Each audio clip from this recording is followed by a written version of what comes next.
Hello, welcome everybody to our discussion on violence and domestic violence. Our group has Quang Anh, Mai Thư, Bảo Anh, Uyển Phương, Uyên Minh, and me, Nguyễn Minh. Our presentation consists of four main parts.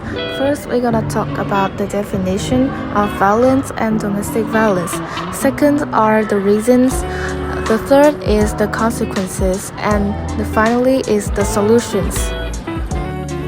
So for the first part of our presentation, we'll be talking about the definition of violence and domestic violence. Violence is defined by the World Health Organization as the intentional use of physical force or power, threatened or actual, against oneself, another person, or against a group or community, which either results in or has a high likelihood of resulting in injury, death, psychological harm, maldevelopment, or deprivation.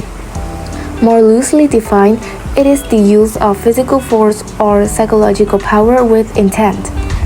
There are three broad categories of violence defined by the WHO.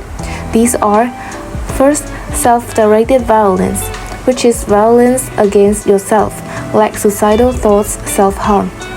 Second is collective violence, which is the use of violence by people who identify themselves as a group against another group to gain either political, economic, or social objectives, such as the Holocaust. And finally, interpersonal violence, which is further divided into two subcategories: family and intimate partner violence. In this presentation, we'll be talking about the last category, and more specifically domestic violence, which is often used as a synonym for intimate partner violence, or IPV, but isn't completely limited to IPV. In its broadest sense, domestic violence can be understood as violence occurring in a domestic setting, such as in a marriage, where it is called IPV, or in a household, which involves violence against children, parents, or the elderly. However, we will mainly be talking about domestic violence in the case of IPV. So, to recap, violence is the use of physical force or psychological force with intent, which is further divided into three categories. Domestic violence can be thought of as a pattern of behavior in any relationship that is used to gain or maintain power over an intimate power. And domestic violence can involve physical, sexual, emotional, economic, or psychological actions or threats. After understanding what is violence and some categories of violence, let's go into more details about what causes violence and some contributing factors of it. And firstly, one of the main factors that contribute to domestic violence is that the belief that domestic violence, whether it is physically or mentally, is acceptable. Furthermore, perpetrators manipulate their victim to believe that the violence and abuse is caused by the victim's own inadequacy, rather than the perpetrator's desire for power and control over them. In countries outside the West, the concept is also poorly understood. In some countries, the concept of domestic abuse is even widely accepted. This is because in these countries and cultures, the husband status and the wife status aren't considered to be equal, but instead, the wife must submit herself completely to the husband.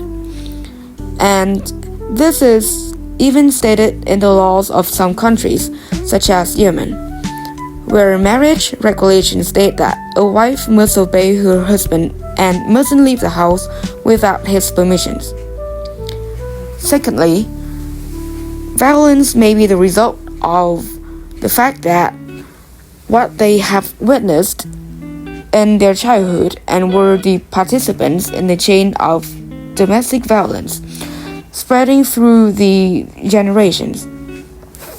This, however, does not mean that if a child witnesses or is subject to abuse, they will become abusers themselves. But studies have shown that the more that the children are physically punished during their childhood, the more likely they will become violent against family members as an adult. And this is what we call a cycle of violence. Social stress is also a contributing factor, such as stress induced due to inadequate finances or other problem, which can increase tension in the household. Although violence isn't always caused by stress, and stress doesn't always cause violence, violence can definitely be one way that people respond to it. For example, like in the cases of families and couples who are in poverty or generally aren't financially stable, they are more likely to experience domestic violence than others who aren't in the similar situation. And some might also speculate that poverty might hinder a man's ability to live up to his perceived manhood, thus he fears losing honor and respect of others. Finally, there are some other factors that influence the use of violence.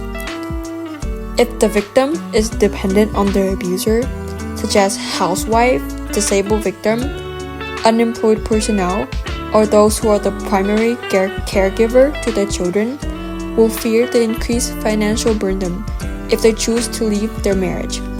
This is why simply leaving isn't an option for many other people. Substance abuser. Domestic violence abuser would typically also be alcoholics. Alcohol usage by abuser has been reported as a factor by 2/3 of domestic abuse victims. Moderate drinkers are more frequently engaged in intimate violence than light drinkers, while heavy drinkers are involved in the most serious form of aggression. So now we'll go on to the effects and the consequences of domestic abuse.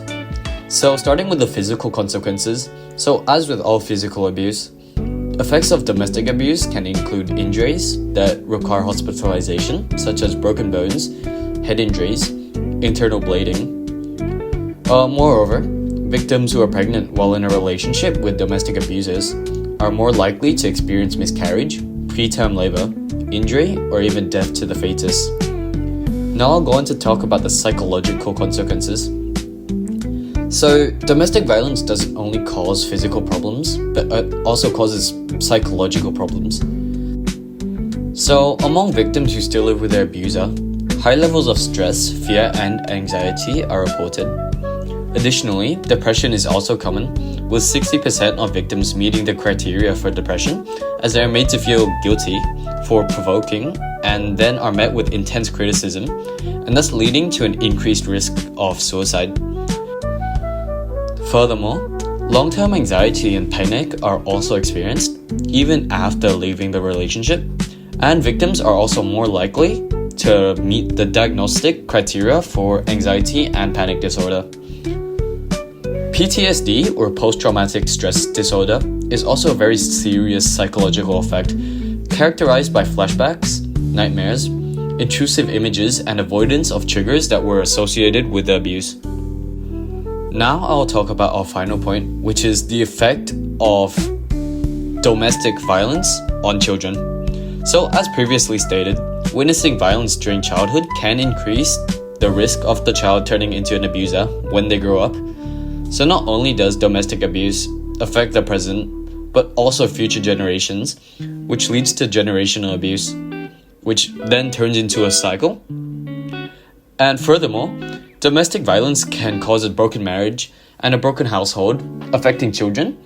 Divorces and breakups can lead to disrupted behavior, a depressed mood, loss of interest in social activity, and finally, poor academic performance. Solution. Before we get into this part, it is necessary to understand that breaking intergenerational abuse pattern may do more to reduce domestic violence than other remedies for managing the abuse. As stated many times, children who witness violence have a much higher risk of turning into abusers themselves. To fix this problem, we must target the root cause and provide support and help to the parties involved to ultimately destroy the cycle. We have come up with 3 main solutions. So the first one involves raising awareness of people on this matter. For instance, setting up special lessons for schools, launching free online lessons for the public, opening public talks and meetings, and launching campaigns so that people can be aware of the terrible consequences of domestic abuse and violence in general. Children, women, all the possible victims can be introduced to signs of domestic violence so that they could be aware whether they're being abused and seek help if necessary. Hotlines, emergency numbers, social enterprises contacts should also be taught and widely advocated for the victims and observers to know where to find support when they meet with violence. The second solution would be improve on regulations systems. So to further explain, the group of stakeholders who has the most control over people's behavior as well as the responsibility to ensure citizens' safety and well-being is the government. Yet the laws they establish are not effective enough. Overall, there are loopholes which should be filled. Punishments for domestic violence are not threatening enough to prevent the situation's continuity, and security forces should pay more attention to the seriousness of this matter.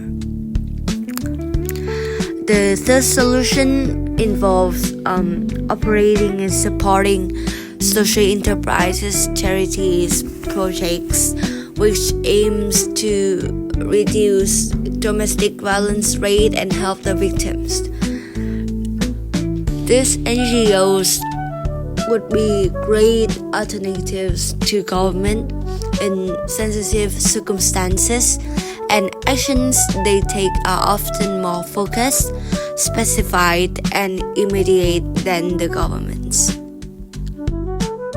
To end our presentation today, I will introduce a real-life case in which a woman experiences domestic violence and eventually finds support. So, a woman named Jenny shared her story on FLOWS, which is the abbreviation for Finding Legal Options for Women Survivors. It's a page for survivors of domestic violence. When Jenny met Ted, her ex-husband, everything seemed perfect. She got pregnant soon after, but when she told Ted about the baby, everything changed. He held her down and shouted at her, and when she struggled to get loose, he hit her. That's the first stage of domestic violence that she experienced. Not long after, Ted locked her in their shed for one whole night without any food or water. One day, he returned home from work and told her that if she didn't terminate the pregnancy, she would kill her and the child.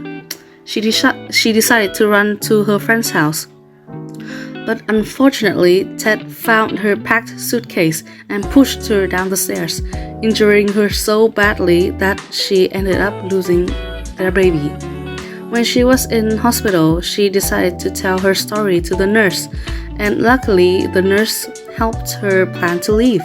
She got Jenny's details for a domestic abuse charity and with their help, a refuge space. Jenny was able to access a solicitor via legal aid and get a non-molestation order. Ted can no longer come near anymore. And that is the end of our presentation. Thank you for listening.